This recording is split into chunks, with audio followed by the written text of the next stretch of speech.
Good evening, everybody. I'm here to raise the question again, is America still the indispensable nation?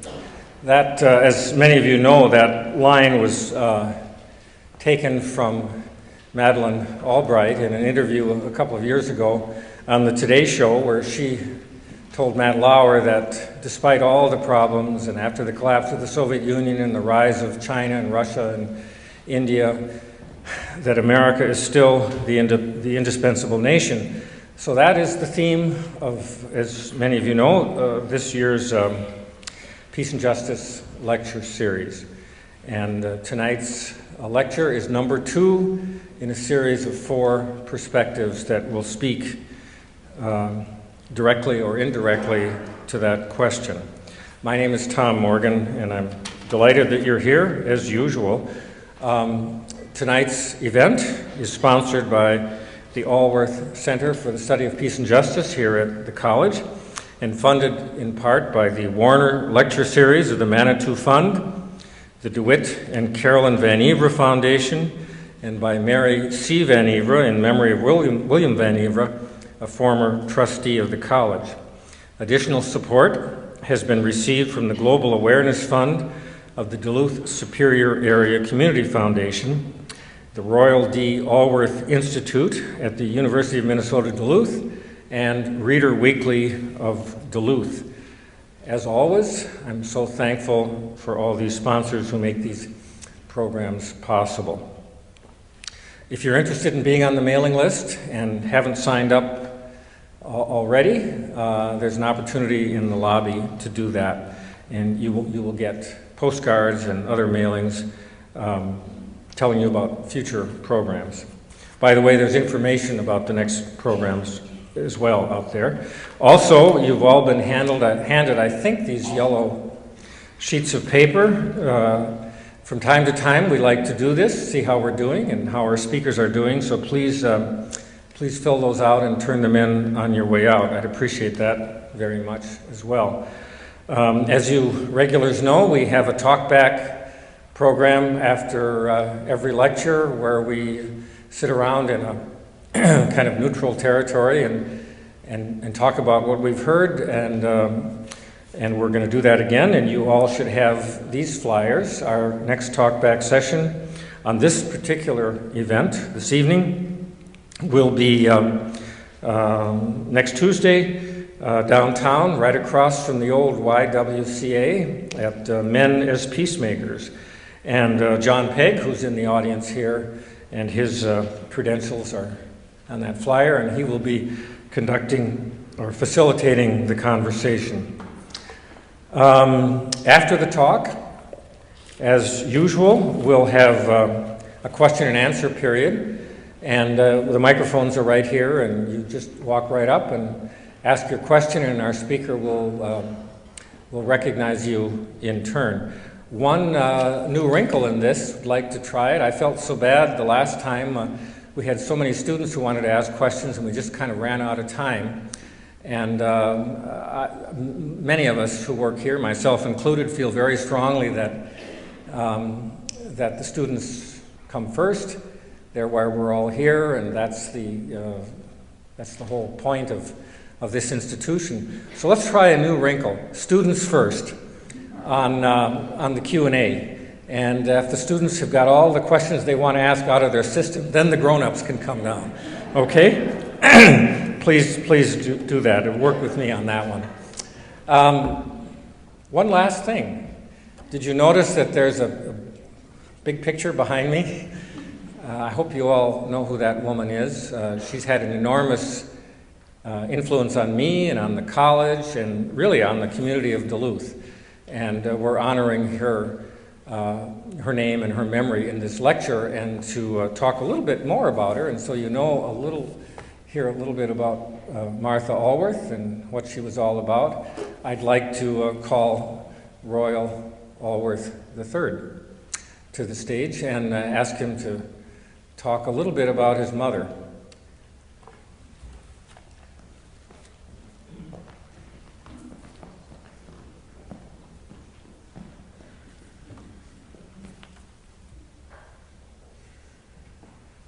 Thank you, Tom. Good evening and welcome to the College of St. Scholastica's Mitchell Auditorium and the first annual Martha B. Allworth Memorial Lecture through the Allworth Center for the Study of Peace and Justice. Now, I'm going to be honest with you. I could stand here all night and tell stories about my mother, Martha Allworth. Having been given this microphone and an audience of this size, it's a great temptation. But we have a speaker tonight. It's not me. And Tom gave me 3 minutes. And my wife has a stopwatch, and she's not afraid to use it. I'd like to tell you one story about Mom and her time in Europe before the Second World War. She was there with her mother and sister during an early time in her education. And I can hear her description of standing on a second-floor balcony in their family's room in Nuremberg, Germany, 1938. She vividly recalled the view up and down the street was blocked by enormous red banners with swastikas on them. The banners were in place for the Nazi Party rally that would take place later that week. She was 13 years old. In August of 1939, the family had to make a hasty departure from France. They managed to get one of the last staterooms on the final civilian voyage of the luxury liner Queen Mary. The ship traveled at top speed, no military escort, under blackout conditions, zigzagging across the Atlantic, in hopes of avoiding U-boats that had already torpedoed one passenger liner. While they were on the high seas, Hitler marched into Poland, and war was declared. Upon arriving in New York, she was amazed to find that they could get no news of the war on the radio, but they could get baseball scores. It is no wonder that international issues became one of her great passions. Mom was a true world citizen before the term was popular. She approached issues through the lens of peace and justice. She came to believe that solutions to problems best came by examining situations from more than one point of view, and the solutions had to reflect the long-term needs of the people most affected. She believed in citizen diplomacy as an important tool in education. Only an educated population can effectively hold its leaders accountable for their policies. Those who are ignorant of history are doomed to repeat it, was her constant refrain. It was through her leadership that the Royal D. Allworth Jr. Institute for International Studies at the University of Minnesota Duluth and the Allworth Center for the Study of Peace and Justice at Scholastica were established. While their missions vary, both offer students and community members an opportunity for education and engagement on current issues. It is in Mom's memory that this annual lecture is named. Choosing which speaker in this series to honor her memory required little discussion on our part. Mr. Bacevich's book, Washington Rules, was on Mom's bedside table when she passed away last year. It came as a recommendation and a gift from a granddaughter currently attending Boston University. Thank you for being here this evening and honoring the memory of my mother, Martha B. Allworth.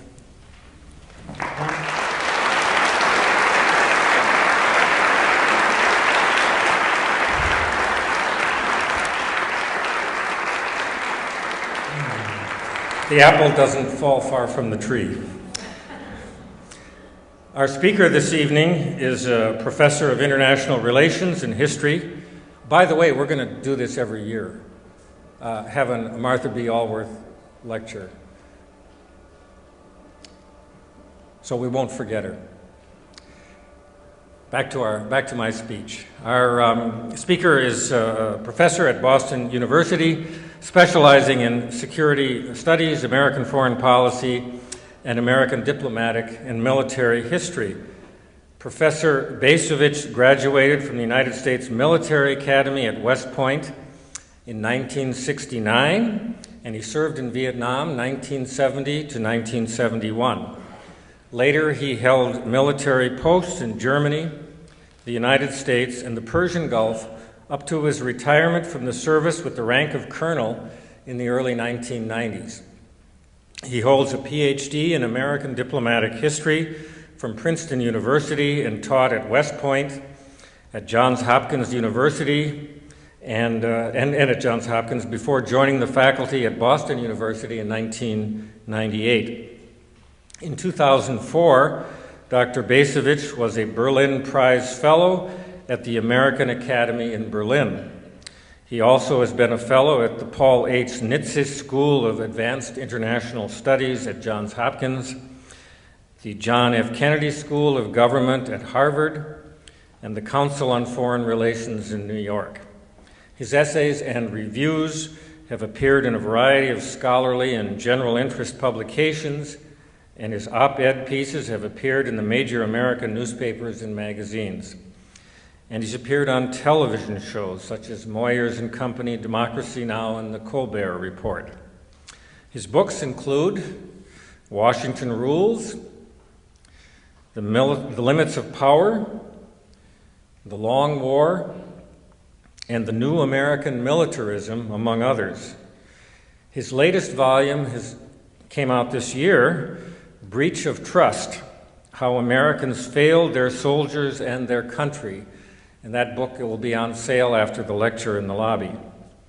Professor Bacevich acknowledges Charles A. Beard and William Appleman Williams, the two eminent 20th century American historians, as laying the intellectual foundation for his own thinking about American history and foreign policy. Time magazine has called Professor Bacevich one of the most provocative, as in thought-provoking, national security writers out there today. Professor Bacevich lives in Walpole, Massachusetts with his wife Nancy, a retired teacher and now a painter. They have 3 daughters, Jennifer, Amy, and Katie, and 4 grandchildren, Sophia 8, Gabriel 3, Andrew 2, and Alex 5 months. In his spare time, Professor Bacevich likes to write, and he's written a lot. Ladies and gentlemen, please welcome Professor Andrew J. Bacevich.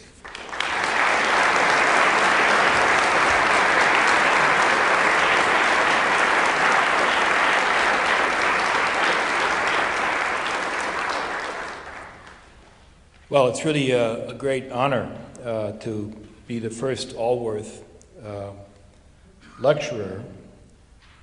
Of course, I never met Martha Allworth, but I'm sitting there listening to her son give that tribute, and you know, I basically almost everything I write, I conclude on a pessimistic note.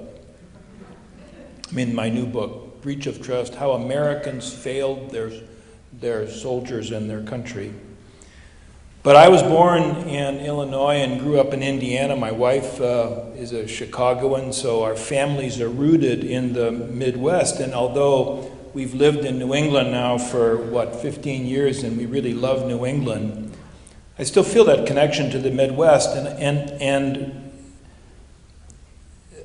it really seems to me that if the country's ever going to get itself back in the right direction, it's going to be because somehow the Midwestern perspective will make itself effectively heard.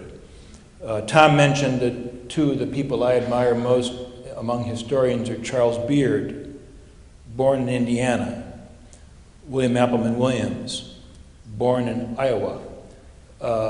And it is that Midwestern mindset that somehow or other will save the country if the people of the Midwest ever can somehow articulate the perspective of the heartland, as I guess Martha Allworth did with such effectiveness here in your community.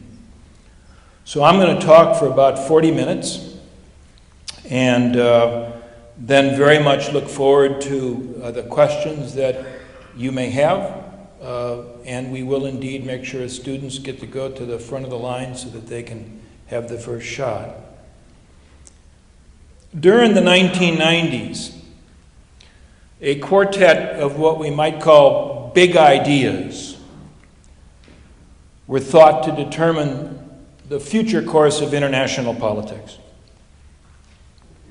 In the realm of ideology, the first of those big ideas was the end of history. That was a phrase coined by a political scientist called Francis Fukuyama, title of a famous article he wrote and then a famous book.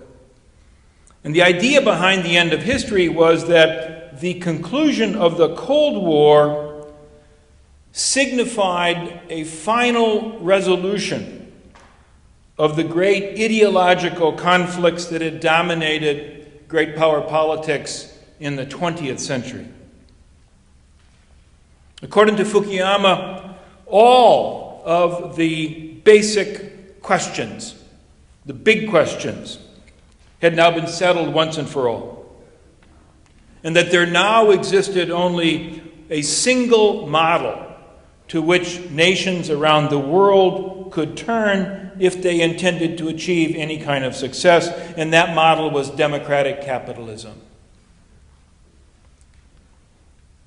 In the realm of political economy, the second of the four big ideas was globalization.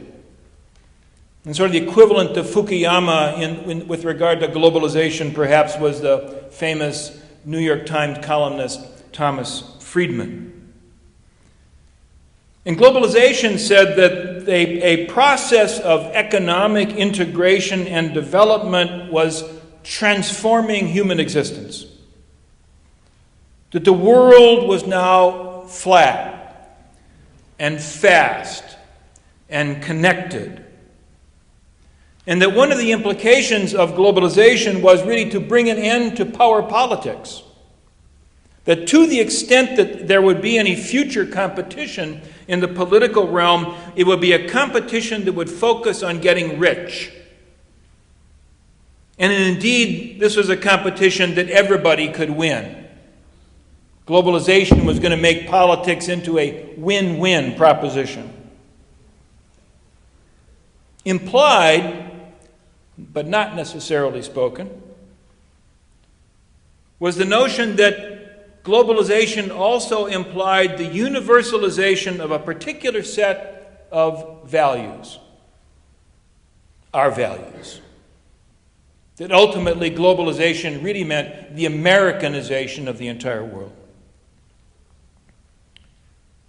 The third of the four big ideas is the one that Tom already mentioned.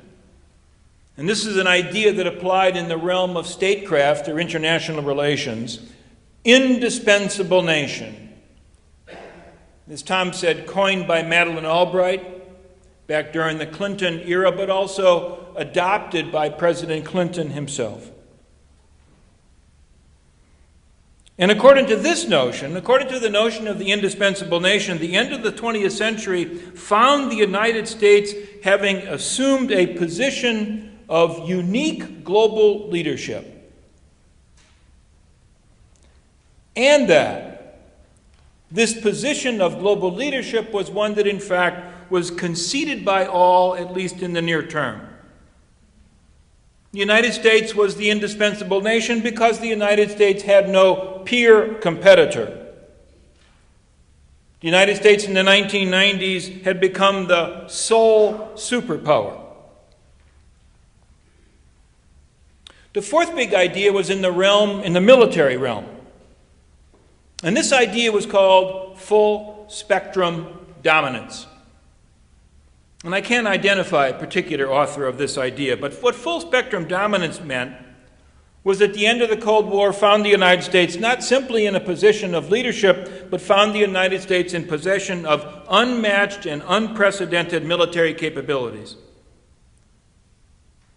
That thanks to full spectrum dominance, the United States had within reach, within its grasp, permanent military supremacy beyond challenge. And that here, in military supremacy lay the real foundation of America's claim to being the indispensable nation. Well, what exactly was this notion of full-spectrum dominance, and where did the idea come from? Well, by the 1990s, remember, we're here right in the immediate aftermath of the Cold War, and as I'll mention on a couple of occasions, also at the time of Operation Desert Storm, the first Persian Gulf War, 1991. By this time, national security experts, both soldiers and civilians, I would emphasize, had come to believe that technology, and especially information technology, was changing the very nature of war. Technology, they believed, was making the battlefield transparent. That was the term they used. The technology was eliminating what Clausewitz had referred to as friction and fog. Technology also promised to solve the problem of collateral damage. And in that regard, technology, information technology, held the promise of making war more humane and therefore more useful politically and therefore more moral. That is to say, technology was making it possible for forces, for technologically sophisticated forces, to kill the people who needed to be killed while preserving from harm the innocent. By extension, two other points applied to this notion of full-spectrum dominance. The first was that there really was no limit to this technologically driven change in warfare. And second, even more important, that of all the nations in the world that were positioned to exploit this new potential of warfare, the United States certainly was way out in front. That it was our technological capacity that was going to enable us to secure permanent military dominion. So, full-spectrum dominance was the end of history applied to war. Well, of these four big ideas of the 1990s, full-spectrum dominance was the least talked about, and yet I'd want to argue tonight to you all, turned out to be arguably the most important. Full-spectrum dominance underwrote the assumption that American supremacy in the realm of hard power would facilitate and guarantee the process of globalization and give weight to American claims to being the indispensable nation. Now, the people in the back are not going to be able to see this, but the people in the front will slightly.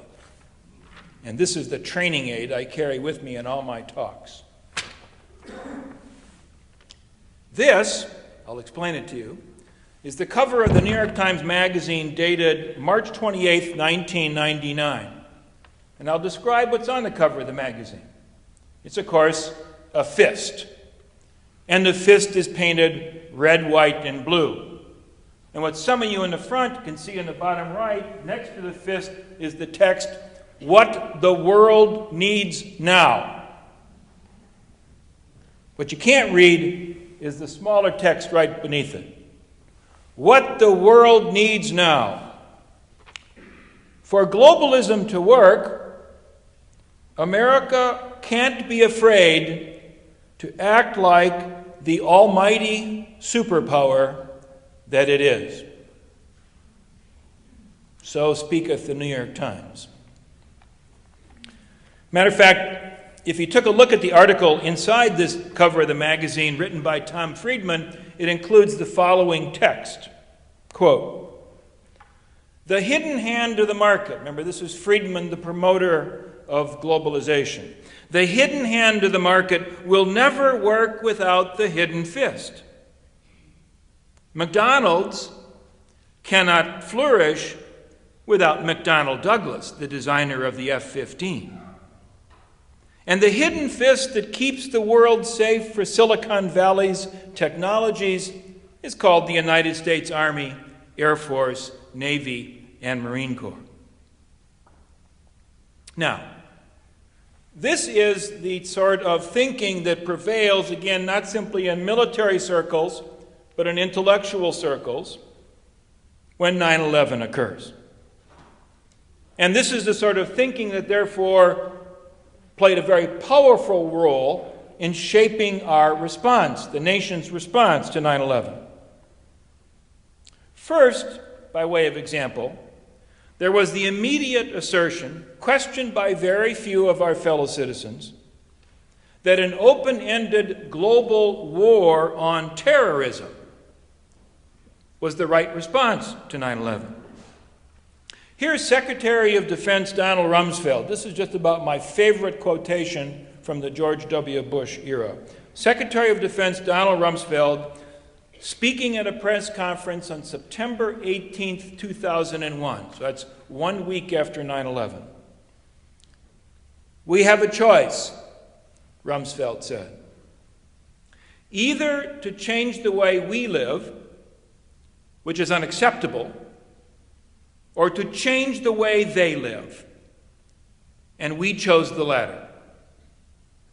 Well, changing the way they live, when they clearly refers to the, 1.4, 1.5 billion inhabitants of the Islamic world, is a mighty tall order.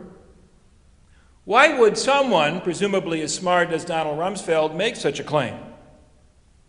Well, he did so at least in part because Rumsfeld had convinced himself, as many others had convinced themselves, that the United States military as it existed at that moment in time was unstoppable and unbeatable. After all, one of the big ideas of the 1990s had taught us that war had become our strong suit, the area of human endeavor in which the United States had left all others behind. Therefore, people like Rumsfeld, and not simply Rumsfeld, had a very high level of confidence that the United States could therefore determine the character of the war on which it was embarking. To put it another way, the global war on terrorism would unfold on our terms. It would essentially be a high-tech, conventional conflict, a series of short, sharp fights that would produce quick and successful decisions gained at a reasonable cost. This is what people in Washington expected in the wake of 9/11. But note this crucial point, that when the Bush administration decided to launch on this global war on terrorism, it did so assuming the forces readily available would suffice to achieve victory. To put it another way, we went to war, or when we went to war, there was no serious reordering of national priorities. There was no effort to mobilize the country. There wasn't even any expansion of U.S. forces. The Bush administration went to war, and the rest of us went back to business as usual. Indeed, encouraged, as you will remember, by George W. Bush himself, to go shopping, and go to Disney World, and live life the way it was meant to be lived. Well, initially there were some signs that this might work out. The Afghan campaign in the fall of 2001 indeed was read as a confirmation of U.S. military supremacy. Many of you will remember how quickly relatively small U.S. forces with Afghan allies succeeded in overthrowing the Taliban government. That success, that early success, seemed to show that the basic approach of the Bush administration was correct, that victory could be won rather easily and swiftly. But if Afghanistan was step one in the global war on terrorism, Iraq was step two. And indeed, in the eyes of people in the Bush administration, Iraq was the crucial step. Recall that before 9/11, for decades, U.S. policy in the Middle East had sought to shore up the region's precarious stability. In a part of the world that always seemed to be teetering on the brink of chaos, averting war had formed the centerpiece of U.S. policy. Now, however, the administration of George W. Bush contrived a different approach. Through war, the United States would destabilize the region and then remake it to the benefit of all. Here's a comment made not long after 9/11 by Deputy Secretary of Defense Paul Wolfowitz, quoting, "The United States may not be able to lead countries through the door of democracy, but where that door is locked shut by a totalitarian deadbolt, American power may be the only way to open it up." Or here's Condoleezza Rice, who was at that time President Bush's national security advisor, and she said, "The transformation of the Middle East offered the only guarantee that it will no longer, the Middle East, will no longer produce ideologies of hatred that lead men to fly airplanes into buildings in New York or Washington." Transformation. Transformation. Now there's a word redolent with ambition and vanity. By invading Iraq and overthrowing a dictator, an administration that was explicitly disdainful of mere stability would make a start at transforming the entire Islamic world. In other words, in the first decade of the 21st century, the United States intended to reprise the role it credited itself with playing during the second half of the 20th century. Across the Middle East, George Bush thought, ideologies of hatred would give way to the ideology of freedom. Iraq was the door that the Bush administration was going to blow open, expecting the transformation of the rest of the region to follow. Yet more than a decade later, few of the expectations of what U.S. military supremacy might provide have actually been met. In fact, from our present vantage point, it seems fair to say that the likelihood of the U.S. achieving those objectives anytime soon is essentially nil. Let's do a quick assessment. The American war in Iraq has now ended. And however you may characterize the conclusion, it certainly ended in something other than victory. Worse, all but unnoticed by most of us, the Iraq War, not the American Iraq War, but the Iraq War, touched off by the U.S. invasion. The Iraq War continues. Last month, nearly 1,000 Iraqis were killed as a result of the ongoing insurgency. We not only did not achieve victory in Iraq, we simply walked away from what is still an unfolding tragedy. In Afghanistan, having failed to achieve a conclusive outcome, it turned out that simply overthrowing the Taliban didn't solve the problem. Having failed to achieve a conclusive outcome in Afghanistan, U.S. and NATO forces are now withdrawing. And there, too, the war will continue after foreign forces have left the scene. Following in the wake of the U.S. invasion of Iraq came not transformation, but disorder, enveloping large swaths of the Middle East. In Tunisia, Libya, and Egypt, popular uprisings overthrew dictators. Nowhere, however, did the so-called Arab Spring yield effective governments, much less liberal democracies. And nowhere did upheaval enhance American stature, standing, or influence.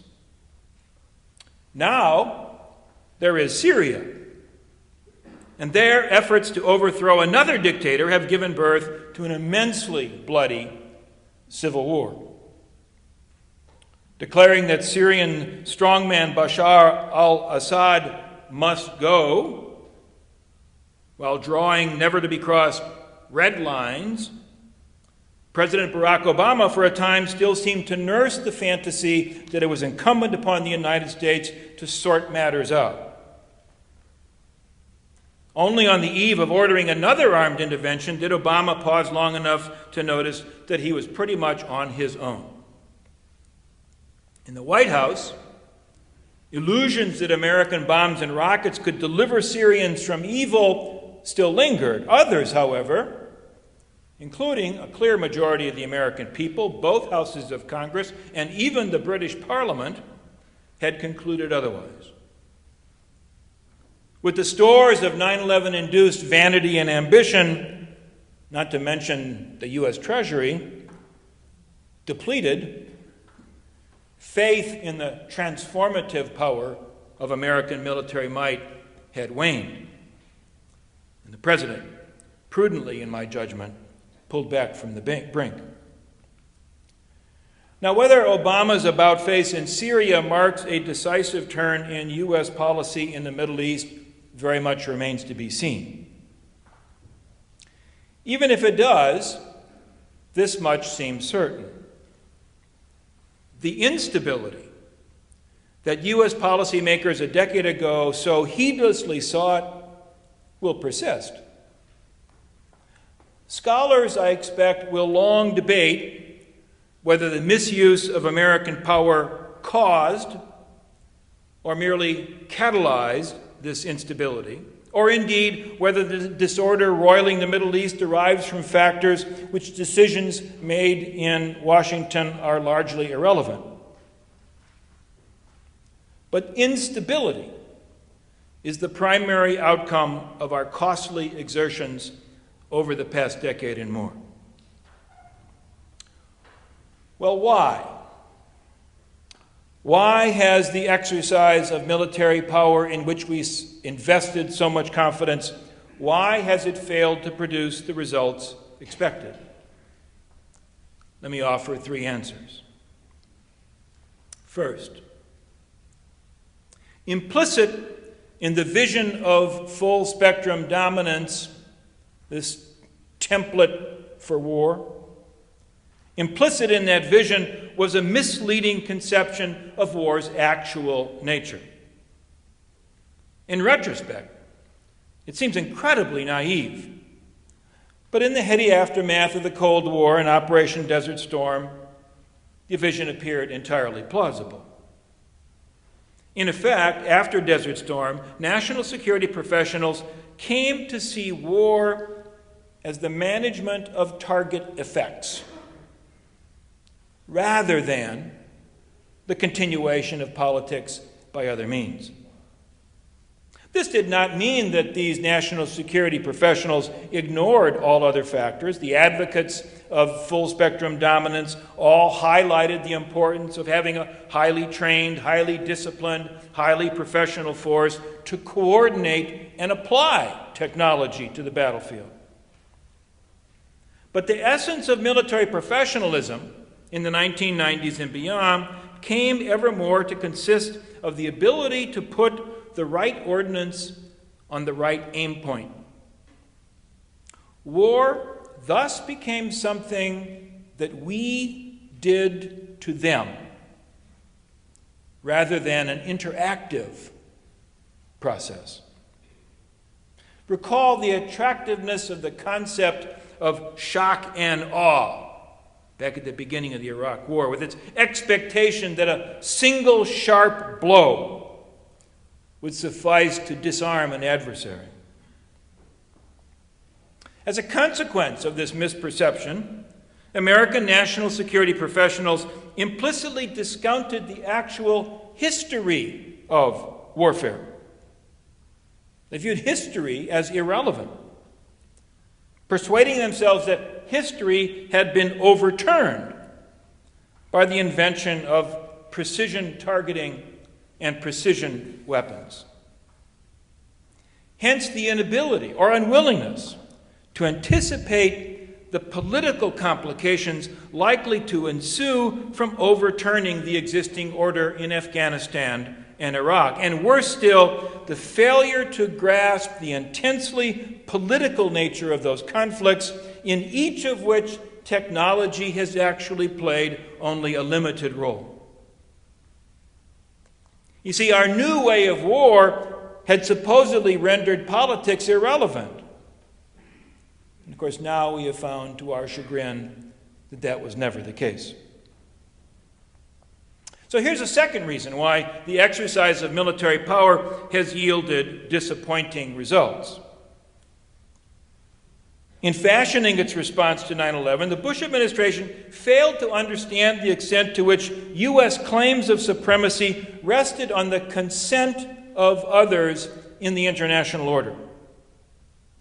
That is, to the extent that we really did occupy the summit as the sole superpower after the collapse of the Soviet Empire, we did so because that circumstance suited the interests of other great powers: Europe, Japan, even Russia and China.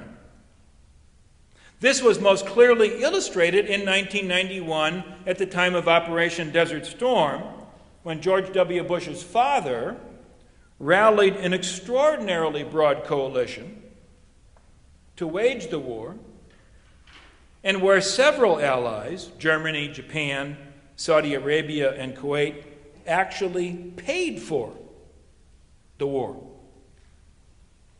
Desert Storm was a seemingly historical victory because it suited the other powers for the United States to lead the charge in gaining that victory. The whole post-9/11 concept of coalitions of the willing, another Rumsfeld term, was based on the assumption that this would continue to be the case. That is to say, that when the United States decided to act, others would step up and join in or support. But our so-called indispensability derived not from our omnipotence, but from the expectation of these other countries that we would take into account their interests, that we would be a responsible and even conservative superpower. When 9/11 revealed that we were anything but conservative, that the Bush administration was intent on pursuing a revolutionary agenda, all the talk about ending tyranny and expunging evil, and that it was pursuing that revolutionary agenda by radical means, the Bush doctrine of preventive war, well, then the other powers proved unwilling to go along. Indeed, they sent out to punish us for disappointing them. The chief form of punishment was inaction, a refusal to join or assist the United States, especially in its Iraqi misadventure. Deprived of meaningful military support, except for the British, and more importantly, deprived of financial assistance, we found ourselves not only lacking adequate numbers of troops, but also found ourselves facing massive fiscal and economic problems. In essence, thanks to the folly of the Bush administration, we've been stuck with the bill, and we can't pay it. For the Iraq War alone, that bill already exceeds $1 trillion. The Nobel Prize-winning economist Joseph Stiglitz has estimated that by the time the last bill for the Iraq War gets paid, the total cost will fall between $4 and $6 trillion. And for the students here, I'd just say, guess what? That's money that your generation might have had available, but won't because of decisions made by my generation. Way back in World War II, the once famous, now mostly forgotten journalist Walter Lippmann wrote a little book, still worth reading, in which he warned against what he called insolvency as the great sin to which American statesmen are prone. A gap between aspirations and the resources available to pursue them.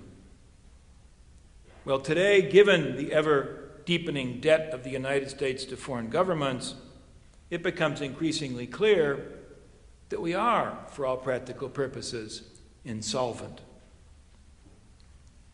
There's a third reason why the emphasis on military power has yielded disappointing results. Full-spectrum dominance. A way of war pursued by what the founders would have termed a standing army.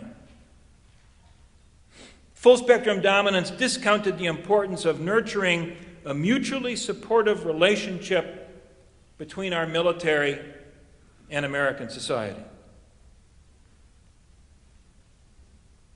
A relationship needed to legitimize a war, to sustain popular support for a war, and also to provide a basis of raising up the forces needed to wage a war.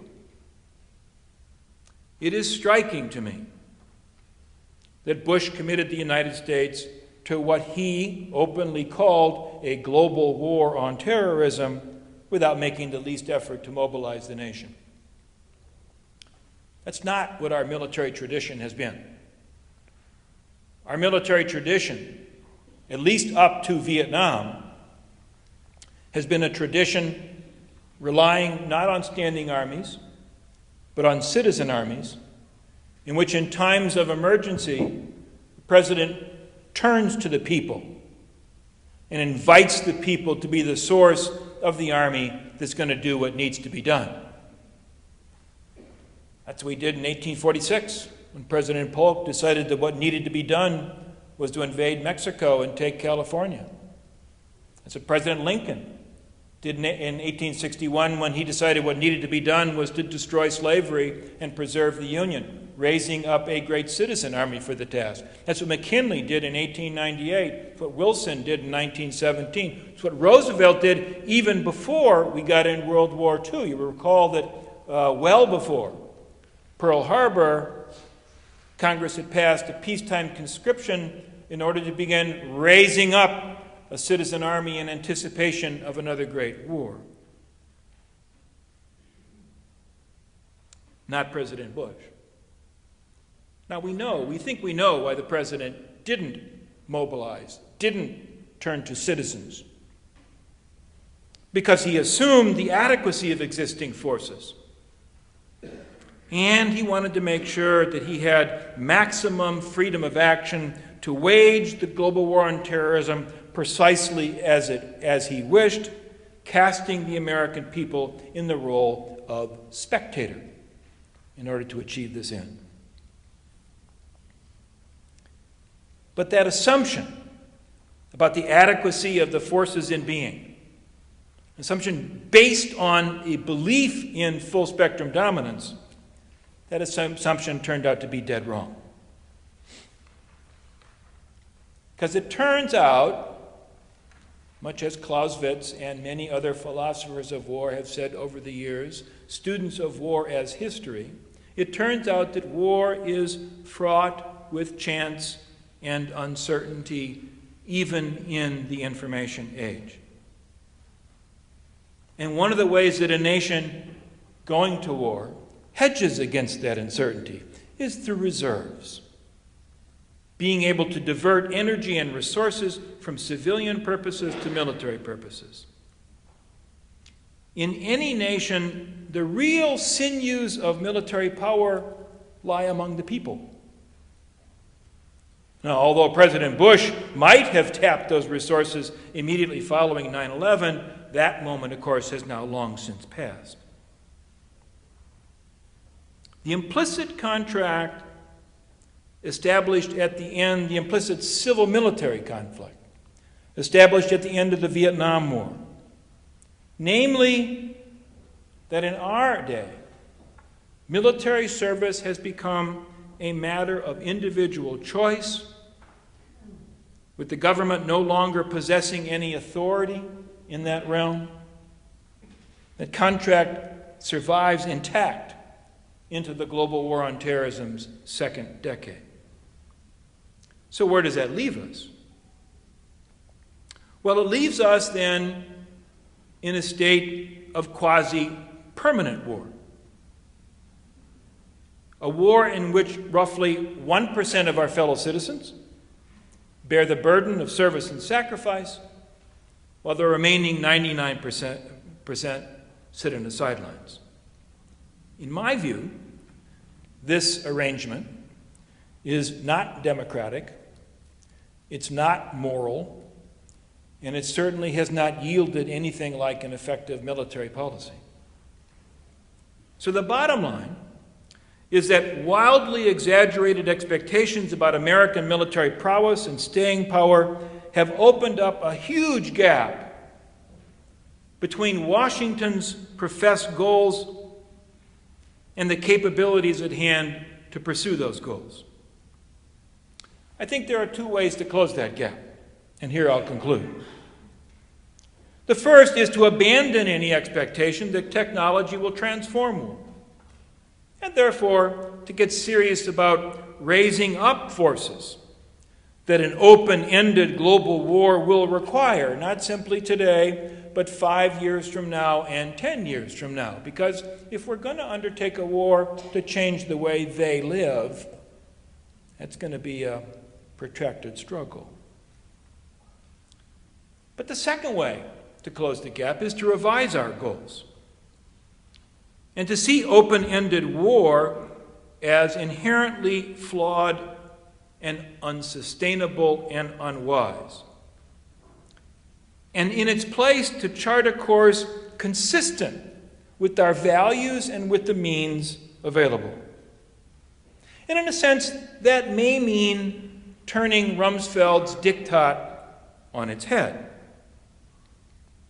Perhaps to preserve the American way of life, we should change it, while giving up on fantasies of changing the way other people live. Speaking for myself, I prefer the latter choice. And with that, I'll stop and look forward to any comments or questions that you may have. Thank you very much.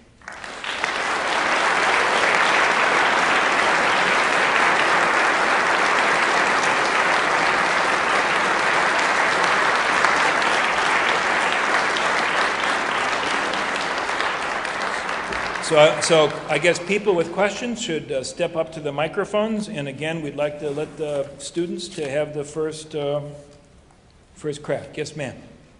Good evening. The previous speaker in this lecture series offered targeted strikes by drones, special forces, and the CIA as an alternative to major military operations. How has having these options affected decision-making, in your opinion, about the use of the military? And does that also contribute to taking us away from worrying about winning hearts and minds, or make policymakers more cavalier about taking military action? That's a good question. President Obama, I don't think President Obama was qualified to be commander-in-chief when he became commander-in-chief. That's actually not a hit on President Obama, who was qualified to be commander-in-chief when elected to this office. But remember, this is a guy who, how long had he been in the Senate? 2 years or 4? First term, anyway. One term, so a very brief time in the national stage. And suddenly we thrust him into this office. And I don't think that actually he had thought through he was going to learn on the job how to be commander-in-chief. And he's reached some important conclusions. One of those is that invading and occupying countries is a dumb idea. I mean, he basically understood that when he ran, because he ran as the president who would get us out of Iraq. But unfortunately, he also ran as the president who was going to escalate Afghanistan. And you recall that when he did escalate Afghanistan in 2009, it was at a time when the infatuation with counterinsurgency doctrine, that's the winning hearts and minds, nation building, he escalated the Afghanistan war at a time when the infatuation with counterinsurgency doctrine was at its height. But I think he learned rather quickly that counterinsurgency doctrine wasn't going to work in Afghanistan any more than it worked in Iraq. And he pivoted fairly quickly and started drawing deadlines when we would get out of Afghanistan. Well, what then would be his approach to waging the war on terror? Because he certainly hasn't abandoned that notion. And the solution he came up with is this emphasis on missile-firing drones and special operations forces. And there are some advantages that come with that. He doesn't get us bogged down with tens of thousands of U.S. troops going back for multiple combat tours. Drones and special operations forces reduce the costs, human cost and economic cost to us. They are less controversial, at least in terms of our domestic politics, not necessarily less controversial if you talk to Pakistanis about it. So I can understand why he opted for that. But it seems to me that what he has done has embraced a tactical approach to waging war while fundamentally avoiding any larger strategic or political questions. I mean, if you said to the president, well, how many drone strikes will we have to execute before knowing that we're done? We're killing bad guys onesies and twosies at a time. How many of them are there? And when will we know that the mission is complete and that Obama's version of the global war on terrorism will end? And it's a question that can't be answered, especially because there's considerable evidence that even as we kill onesies and twosies, we're also killing some number of non-combatants and inflaming opinion among a much larger number of people. So my problem with Obama's way of war is that it too fails to confront the Clausewitz's dictum. War is the continuation of politics. War is about politics. War makes no sense unless the conduct of war plausibly leads to some apparently very important political purpose. Only in that circumstance, it seems to me, can there be any justification for engaging in violence. And I just don't see a political outcome. Yes? Assuming that America completely discards its sense of exceptionalism, what changes do you think will follow or should follow in terms of military force and diplomacy? If we discard our sense of exceptionalism, what differences would that lead to our military posture and policy? Well, how would you define American exceptionalism? The stance that we should take part in Sudan and in Afghanistan. Okay, I would give a different definition. My definition would be that American exceptionalism is the conviction that we are called upon, I use passive voice, that God or providence or history, some higher force, has called upon us to transform the world, and indeed to remake the world in our own image. American exceptionalism is rooted in the conception that what we have is what they want and need, and that our purpose is to give it to them. And especially in the post-Cold War era, as I tried to suggest in the talk, people in Washington, and frankly, people not necessarily in Washington, have come to believe that the military instrument is the means, the best available means whereby we should accomplish that larger purpose. And the military means has fallen short. I would think that were we to forfeit our belief in American exceptionalism, I cannot imagine how that would occur, but were we to forfeit it, that could well lead to greater realism, pragmatism, and modesty in thinking about when it will be appropriate to use force. Because we would have shed this foolish notion that God has deputized us to be his agent. Yes, sir. As a group of young voters, many haven't even voted in a presidential election of my generation. What do you think we should be looking for in the upcoming elections, next time the presidential election rolls around, to rejuvenate the economy but still maintain a strong military presence?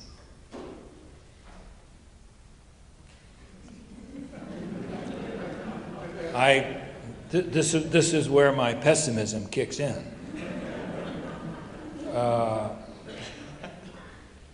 Because I'm not going to give an adequate answer to your very good question.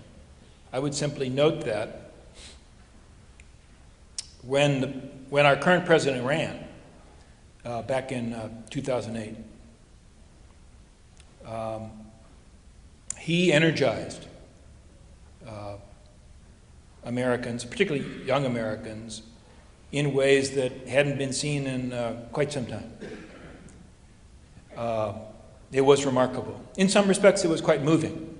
I mean, I bet you 95% of us watched the gathering in Grant Park on the night of the election,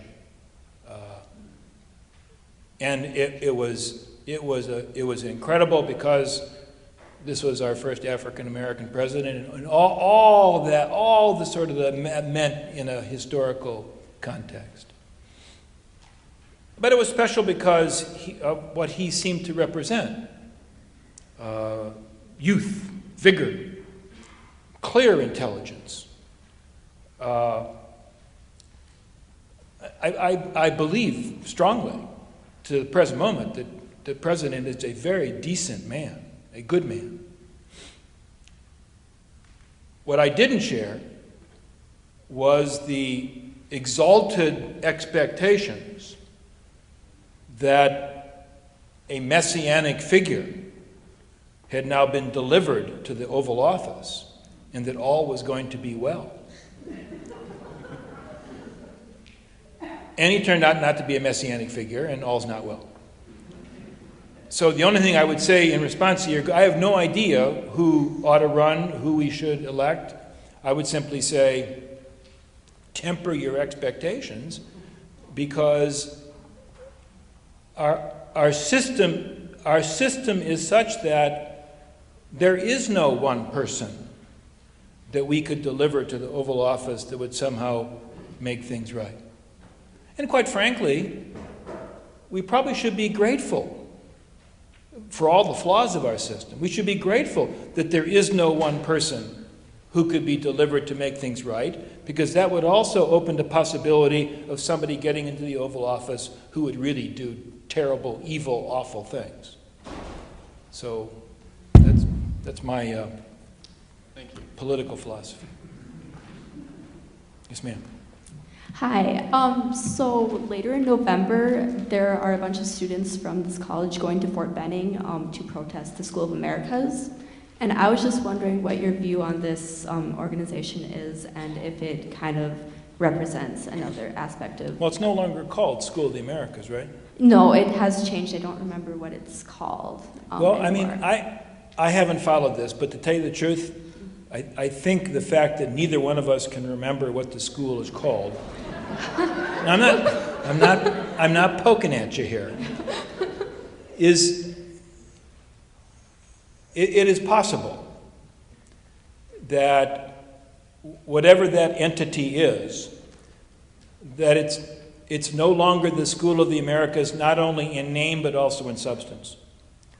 I would say that there was a time when there was an entity called the School of the Americas, and there's pretty substantial evidence that, at a minimum, it was a source of training for Latin American officers who ended up committing all kinds of human rights abuses. And there's some amount of evidence that that was the purpose of the School of the Americas. In other words, it wasn't just an inadvertent effect, but it was an intentional effect. I have a general sense that the Army, without ever actually confessing its sins, has tacitly acknowledged that they screwed up, and that one of the reasons that the school moved from Panama to Benning and that it changed its name is that they're trying to put that behind them. So I would simply say you want to make sure that when you're go protest, but you want to make sure that you're protesting the current circumstances, not protesting against what happened in El Salvador 20 years ago. You know, the making a broad judgment, Latin American militaries, regardless of how dirty American hands are, Latin American militaries back in the 50s, 60s, 70s, 80s had a pretty lousy reputation in terms of the professionalism of the officer corps. I think that there's been some pretty considerable improvement. Not that we should claim the credit for it, but there's been a transformation of Latin American politics more broadly, and to some degree I think that has led to improvements in the professionalism of Latin American militaries. So you just want to make sure that we're throwing the stones at the right people. Yes, thank you. Good evening, Professor. First off, I just wanted to thank you for coming to talk with us tonight. It's definitely special. It's my honor. My question for you is, when we look at history and look at the Vietnam War, I don't remember personally, but America went into the war to fight communism spreading across Asia and basically everywhere across the world. What makes you think that our attacks on Islamic modernity in Iraq were much different than communist uprisings in Vietnam? To me, it seems as if it's just a reverse approach, but a similar technique. And my question for you is, how did we view it as appropriate when we decided we have to stop the spread of communism, but we must spread democratic capitalism? Well, you've asked a very complicated question, I think. My apologies. No. I mean, maybe I can separate it into two questions. And the one question would be, why did the Vietnam War happen? And I don't think there's an easy answer there. But I would cite the following reasons.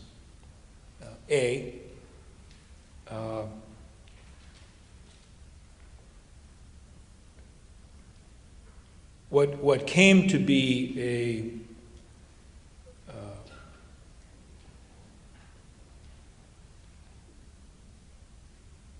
exaggerated fear of communism. Inaccurately portrayed. And what I mean there is that the notion that communism was a monolith, therefore leading people, some of them honestly making this mistake, people to say, oh, a communist in Vietnam is the same as a communist in China, is the same as a communist in the Soviet Union, is the same as a communist in Minnesota, right? To merge disparate entities together into one behemoth.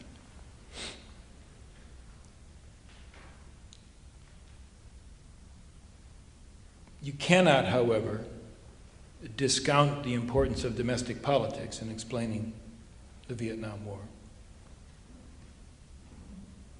Democrats perceived that the loss of China had deeply discredited the Truman administration. And Democrats like John Kennedy and Lyndon Johnson both lived in fear of being tagged with being similarly weak. And therefore, for domestic political reasons, they needed to look tough in a place like Vietnam.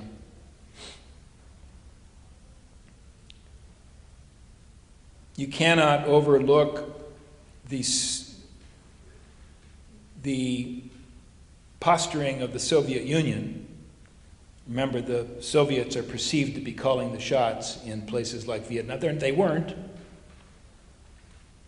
And therefore, the bluster of somebody like Nikita Khrushchev, who in 1961 gives a famous speech in which he says that the Soviet Union is going to be supporting wars of national liberation everywhere,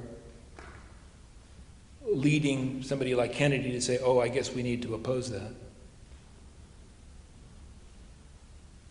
You cannot overlook the understandable, even if misguided, efforts on the part of military thinkers to try to find an escape from what they viewed as the nuclear danger, which led them to experiment with and invent alternative ways of using force.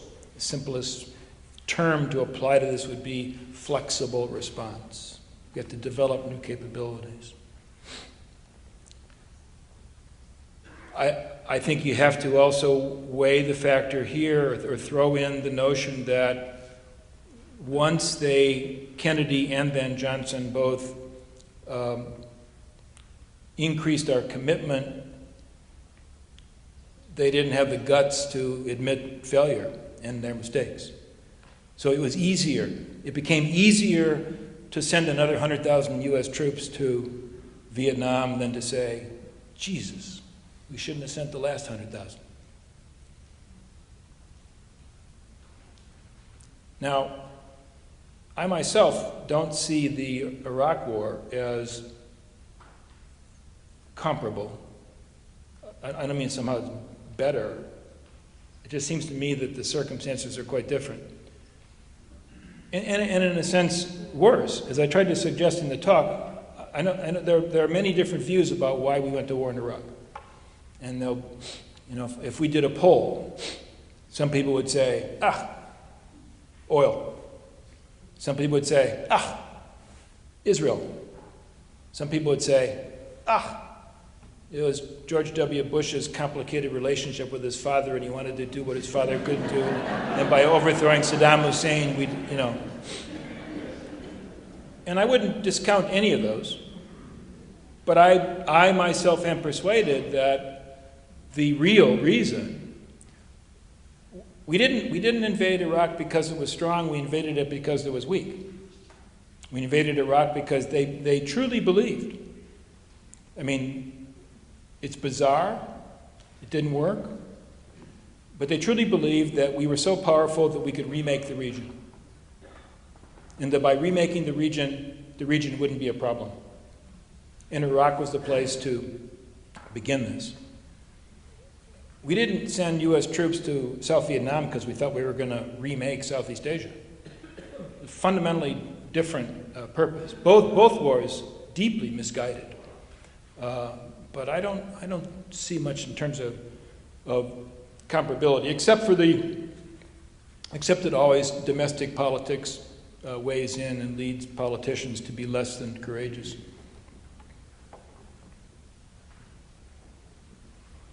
Good evening.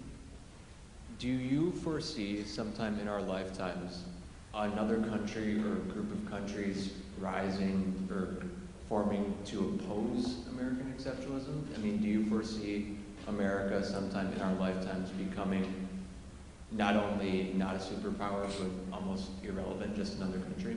Or are we so far militarily, technologically ahead of other countries that it's not going to happen anytime soon? Well, no, I mean, the United States will continue to be the most powerful country in the world through your lifetime, would be that's what my crystal ball would say. But the notion that the United States is going to be uniquely powerful, I think that was an illusion back in the 1990s when that was all the talk, and events have certainly disproven it. My guess, I don't think you have to be too clairvoyant to say this, is that we're moving into a multipolar age in which there are going to be several very important powers whose considerations in the realm of great power politics, who are going to have a vote. We're going to have a vote, but so are the Chinese, so are the Indians, probably the Russians, in their weird way, the Europeans, and maybe some others, maybe Brazil, maybe Turkey, but that to the extent that your generation avoids catastrophic war on the scale of World War I or World War II, that will occur if you're able to figure out some way for these several great powers to tolerate one another. Not love one another, but to tolerate one another, and therefore to avoid great power conflict. And we will certainly have a very important role to play in that. But we can only play that role effectively if we get over the notion that we're in charge.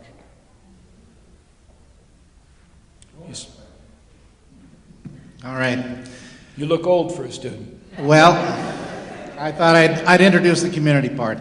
I'm not a historian, but I have lived through a bit of history, and I really appreciate the clarity with which you bring light on what has brought us to this place, politically and militarily, and in terms of our goals and misguided goals. My question is a simple one. How do we get out of this mess? I'd really like to hear your reflections, not so much looking back, but looking ahead. What insights do you have to help bring us forward from this place of, you use the word insolvency, I'll say bankruptcy economically and morally. How do we get out of this?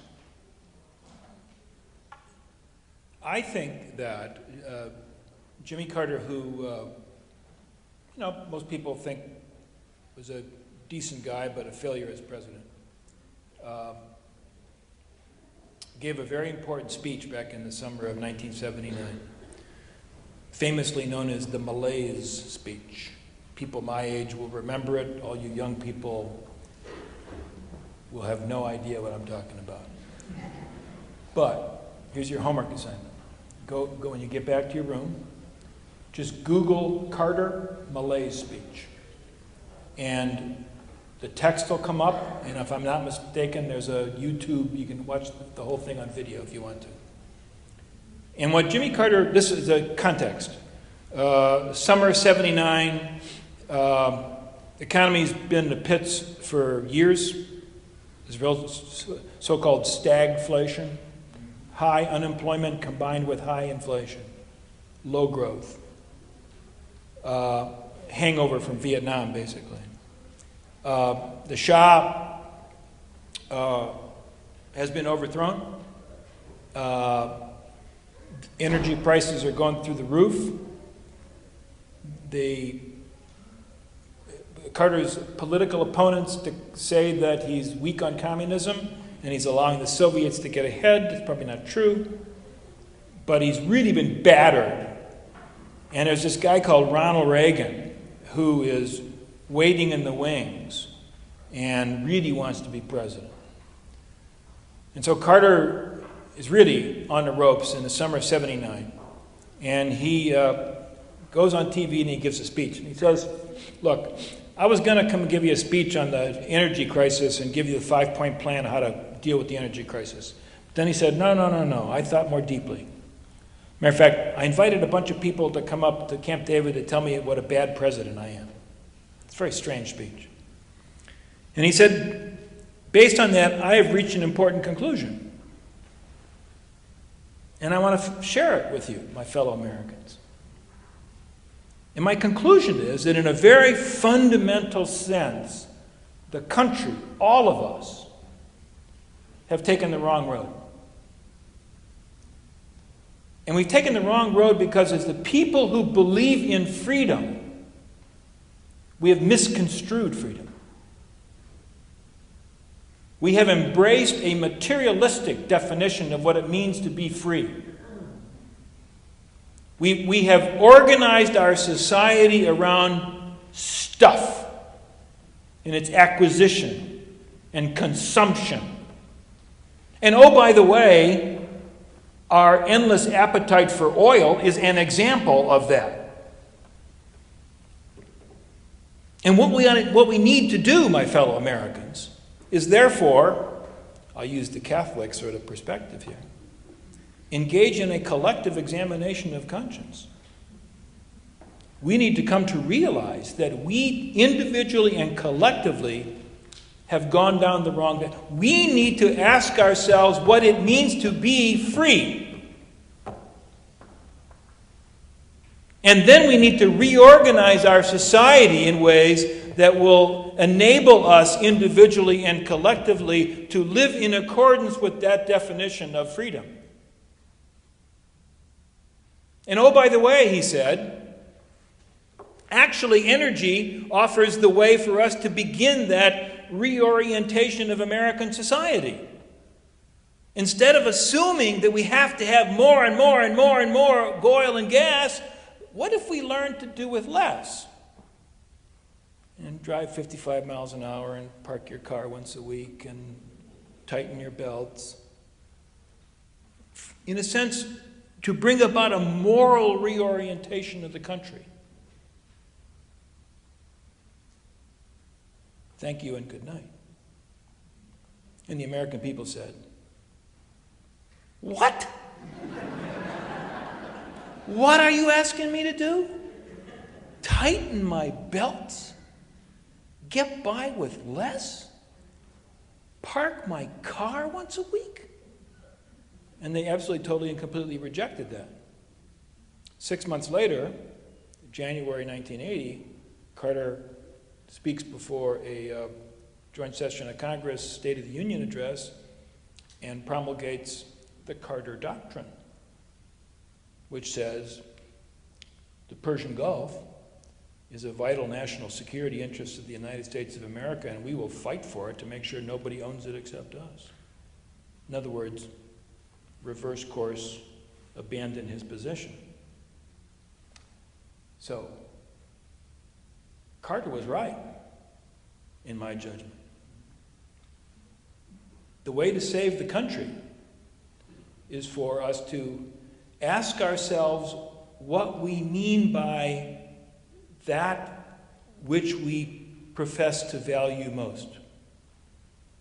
What does it mean to be free? What are the requirements of living? What is the definition? What are the requirements of living in accordance with a true definition of freedom? And then organize our society accordingly. And that ain't never going to happen, I'm sorry to say. We're not done yet, but we're getting close to being done. Okay? Two more questions, 2.5. And then we'll go into the foyer and sign books and eat cookies and talk more about politics. Okay? 2.5. 2.5 questions. Okay. Now, there are 3 gentlemen standing here. Which of them gets the half question? Well, my question is a follow-up to what you just communicated about President Carter. When we look at classical thinkers like Aristotle... Like who? Aristotle. In his Politics, he said that really political institutions are a reflection of a man's inner heart, of his inner soul. And when you look at Machiavelli, who said, to the victor goes the spoils. Can we, in the United States, rediscover a sense of what victory is in the light of the ruling by the Supreme Court about Citizens United that corporations are people too? And if you were to decide a foreign policy, if you were on the Joint Chiefs of Staff for the United States, how would you define victory as we look forward in the 21st century? And how do you explain why when we win a war, we don't take what we're fighting for? Well, I think there's only 2.5 questions, and he just asked 8.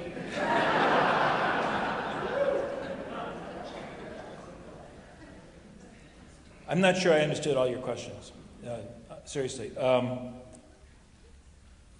Let me go to the pretend you're the chairman of the Joint Chiefs of Staff part. And this is really the subject of the book that I published a month or so ago. And I alluded to it a little bit in the talk.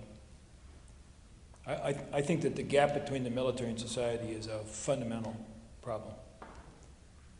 And it's a fundamental problem in that it underwrites irresponsibility with regard to our military policies, because we don't have a stake in the game. And that there is an urgent need to reconstitute the tradition of the citizen soldier, to recognize that although the so-called all-volunteer force has many positive aspects, it's not the right military system for this country. And that needs to be rethought.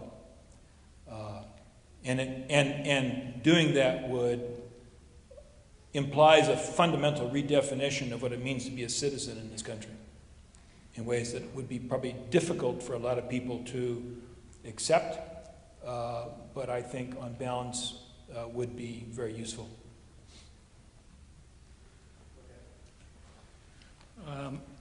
My son is a 19th century diplomatic historian, and he jokes that Turkey lost its chance to be a member of the European Union in 1879 during the Balkan crisis, where it was at war with Russia. Now, my family comes from the borderland between Austria-Hungary and the Ottoman Empire, and it's been my contention that those are the only two empires that really figured out how to manage multi-ethnic, multilingual, multi-confessional state. Who, the Russians and the Turks? No.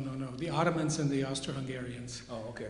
Without resorting to massive violence. And I wonder what we can learn from the Ottomans, because they actually had a quite weak central government. What can we learn from weakness rather than strength? You probably have to ask your son. I mean, my understanding of the Ottoman Empire sort of begins in 1914 when the Brits and the French decide to dismantle it. And yeah, we're still suffering from the mistakes they made. That's correct. I agree with that 100%.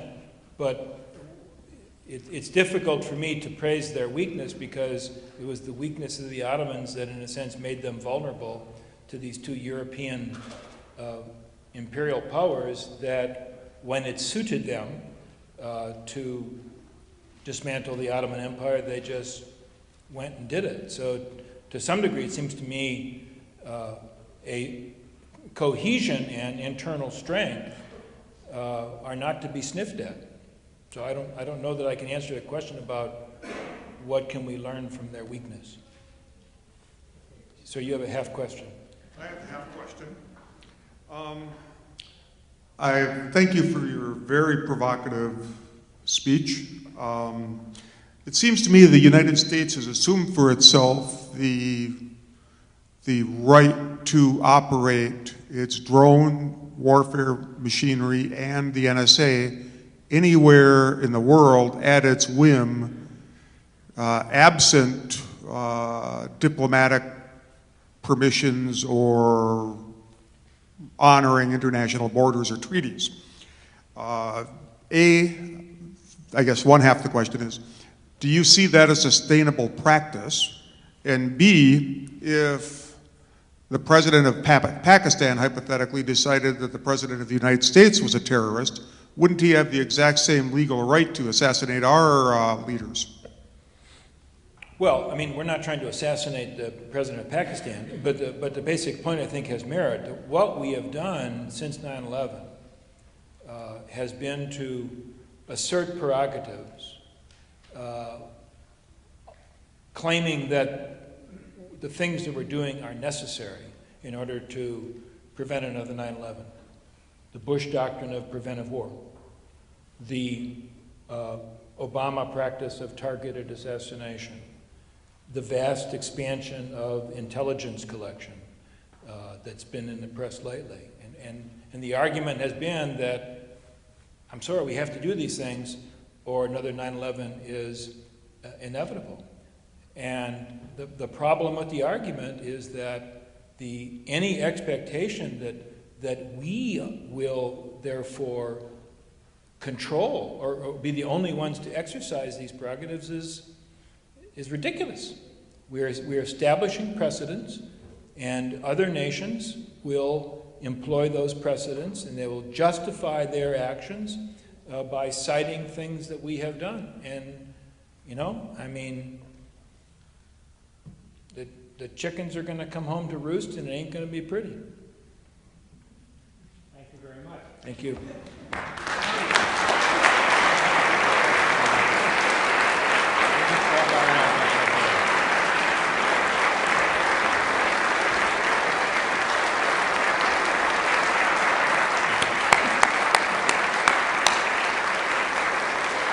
All right. Thank you very much, Professor Bacevich. You gave us a great deal to think about, almost more than I can hold in my head. All right. Thank you all for coming. We have a little reception out there, and we have books to sell and books to sign. Thank you very much.